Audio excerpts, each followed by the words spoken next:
In this video, we are going to see what are the four priorities for every investor. This will be a two-part video and we are now going to see part 1. There are many questions in the minds of every investor. The most common ones being, which investment option should I invest my savings? Is it debt, equity, real estate or gold? What percentage of savings should I allocate to various instrument options? If I go for equity, should I invest in mutual funds or shares directly? In case of mutual funds, which fund house or which fund should I invest? In case of shares, which one to buy and at what price? And the questions go on. But before seeking to answer these questions and starting to invest, there are four priorities that every investor must think about and plan. We will now see what are those four priorities. Ask yourself these questions and seek answers. Emergency fund. Do I have an emergency fund to meet the expenses for a few months? Planning for life goals. Have I identified my life goals and arranged for its expenses? Insurance planning. Do I have a risk management in place through insurance? Retirement planning. Have I made the necessary arrangement to create a retirement corpus to fund my post-retirement expenses? We will now see the first priority, emergency funds. We are living in different times where one can lose their job anytime, that too in short notice. These are realities waiting to happen. One good recent example is Jet Airways. We do not get our salary, which could be the only or main source of our income. In such a situation, how are we going to manage the monthly expenses, EMI, and other payment obligations?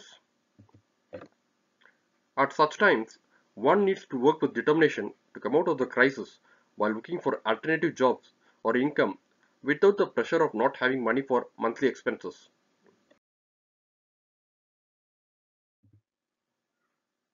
An emergency fund covering 3 to 4 months expenses becomes very handy. The amount required, whether it's going to be 3 to 4 months or 6 months or 1 year, depends upon an individual's comfort and their personal situation.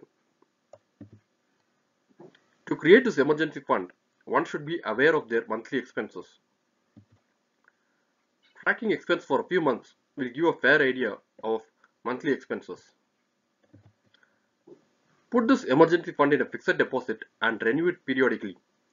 Don't focus on returns and put this money in market or other high return instruments. The focus is only safety and liquidity. Coming to the next priority, planning for life goals. Based on duration, life goals are of two kinds, short term and long term. Any goal which is going to occur within less than 2 years can be termed as short term, and goals which are planned beyond 2 years or long term. Marriage of self, siblings, education loan, children's schoolings, all this could be short term. Whereas buying a car, house, children's higher education, children's wedding, or planning for financial freedom and early retirement all come in long term.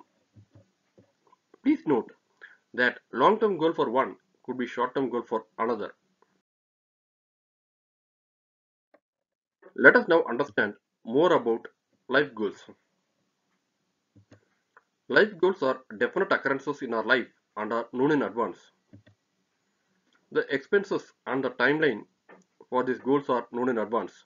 Say, if you are going to get married in another 2 years, you know fairly what are the expenses and you have 2 years to arrange for these expenses.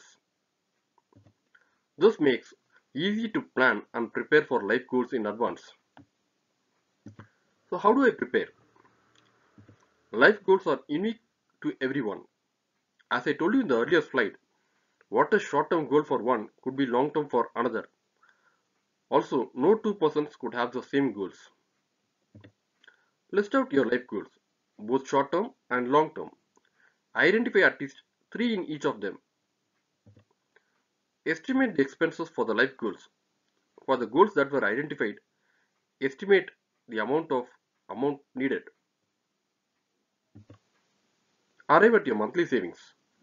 This is based on the number of months between today and the time the life goal would occur. Channelize the savings